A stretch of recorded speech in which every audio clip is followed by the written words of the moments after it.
हमारी municipal corporation का चुनाव हो रहा है।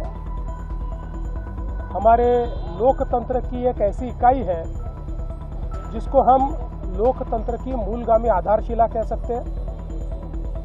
इसलिए इसमें मतदान करना ये बहुत महत्वपूर्ण है। जिनका भारत के लोकतंत्र पर विश्वास है, ऐसे सभी लोगों से मेरी प्रार्थना है कि आप मतदान के लिए जाइए। मैं ऐसा मानता हूं कि मतदान ये केवल आपका अधिकार नहीं है, तो ये आपका कर्तव्य भी है। लोकतंत्र में अगर हम अच्छा शासन चाहते हैं तो हम मतदान के लिए जाएं। इसलिए मैंने भी मतदान किया है। मैं सभी को अपील करता हूं, आप भी मतदान कीजिए, बड़े से बड़ी संख्या में मतदान कीजिए। कोई भी अपने घर पे नहीं रुके, सभी लोग लोकतंत्र के इस उत्सव में सम्मिलित हो, ऐसा मैं सबसे निवेदन करता हूं। मुख्यमंत्री जी, बीजेपी के उम्मीदवार पर हमला हुआ, बीजेपी के उम्मीदवार पर हमला हुआ और ये चुनाव आप पे भी काफी टीका टिप्पणी की गई, मिमिक्री की गई। किस तरह चुनाव जा रहा है, क्योंकि उम्मीदवारों पे भी हमले शुरू हो गए हैं। देखिए, नागपुर के हमारे उम्मीदवार श्रीमान भूषण शिंगणे, इनके ऊपर कांग्रेस के लोगों ने जानलेवा हमला किया।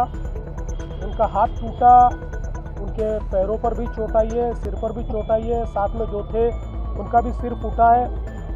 और एक प्रकार से चुनाव जब जीत नहीं सकते तो इस प्रकार से हमला करना ये लोकतंत्र को कालिक पोतने जैसा है।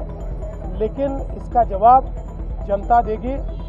और जो आपने कहा, मुझे ऐसा लगता है कि जिन्होंने भी मुझ पर कुछ कहा होगा उनको भी जवाब जनता ही देगी। चुनाव जिताने के लिए लगा हुआ है, लेकिन वो ऐसा होने प्रशासन भारतीय जनता पार्टी महायुति को जिताने का प्रयास कर रहा है।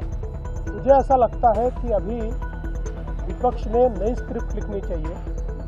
ये स्क्रिप्ट घिस गई, इसके खिलाफ वो हाईकोर्ट में हारे, सुप्रीम कोर्ट में हारे, सुप्रीम कोर्ट ने उनको लताड़ा, बावजूद उसके वही स्क्रिप्ट उनकी चल रही है। और इस बात से एक चीज़ बहुत पक्की हो जाती है कि हमारे इस चुनाव में हमारी जीत ये पक्की दिखती है, क्योंकि अभी से अगर हमारा विपक्ष कल की हार के बाद क्या बोलना है इसकी प्रैक्टिस कर रहा है, तो मुझे लगता है कि